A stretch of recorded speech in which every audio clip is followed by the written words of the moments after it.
Hello, Be Beautiful. Welcome back to another episode of It's Time to Be You, the podcast that helps people pleasers take control and finally put themselves first. I'm your host, Ariel Vaughn, a recovering people pleaser and certified life coach on a mission to help you drop the shoulds, embrace who you are, and live life on your terms. Hey, Be Beautiful. So it's been a minute, and the truth is, I've been putting off recording any episodes out of fear, self-doubt, the usual suspects. So earlier this year, I left my full-time job to be more intentional with building my coaching business and hosting this podcast. And I was so excited leading into this transition, and I knew that I would need some time to settle into a part-time role that I'm doing and just to rest and to reset. Of course, things haven't seemed to slow down. And I've been using that as an excuse to not fully dive into my business or to be consistent with this podcast. I have been hesitant because I know that part of being a good business owner means having a plan. And I used to tell my business clients that owning a business is great because you get to make all the decisions. And it's hard because you have to make all the decisions, which can be difficult if you're like me and hate making decisions. When you work for someone else, you do what you're told, and you usually have some goals set by someone else or, with the guidance of your supervisor to support the company goals. But as your own boss, you get to set the goals. And it's exciting because the sky is the limit, but you also want to be realistic. And as someone who grew up as a high achiever and the goal was just to get straight A's, join all the organizations, do all the sports, just do what I was told, it can be really difficult to set my own goals and then add in the people-pleasing factor of wanting to just go with the flow or do whatever it takes to make others happy. I didn't really form my own opinions of what I wanted. I just did what I thought would make people like me, let me stay a part of the group and feel worthy and safe. And I have big dreams for my business and the people that I want to impact, but I've been a little afraid to sit down and really think about what I want. Of course, there's a fear of setting a goal and not reaching it. And I know that it's okay to not hit the goal and that you keep pursuing it and it's about the journey and blah, blah, blah. But there's also a factor of what do I really want? Every decision that you make has an effect on your life. And as a perfectionist, I often get caught in analysis paralysis because what if I make the wrong decision? What if I set the wrong goal and it completely changes the trajectory of the life that I should have? And then there it is, the should word. And that's when I know that it's not actually me talking. There's no life that you should have. There's the life that you get to have, the life that you get to create. And creating a life that you want means getting clear about your values and the experiences that you want to have and the impact that you want to make and the legacy that you want to leave. It's scary to think about those things because it may not turn out how you imagined it. And if you don't take time to even think about what you want and attempt to go after it, then you're going to be living life in default mode. And that's not very fun. You're just going to follow what you think you're supposed to do or what you think you should be doing. And that might feel safe at first, but it's not going to feel fulfilling. It's going to keep you stuck, frustrated, and unhappy. And this is about all aspects of your life, your relationships, your career, your health, your spirituality, your finances. Really thinking about your life and what you want out of it can feel really scary because there are so many factors to it and unknowns.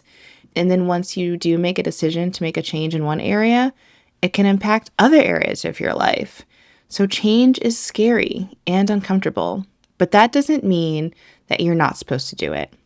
You'll also probably have to make some hard decisions, and it's important to remember that just because things are hard doesn't mean they're wrong, which is a thing that I have been having to learn, that things aren't easy, and that's okay. But this is where a lot of us get stuck, because we've been taught to trust what's easy, what's familiar, what keeps everything stable. But the life that you actually want, it's probably going to ask more of you than that. It's going to ask you to be honest in ways that you haven't been before. It's going to ask you to say things out loud that you've only whispered to yourself. It's going to ask you to want something without having any guarantee that it's going to work out.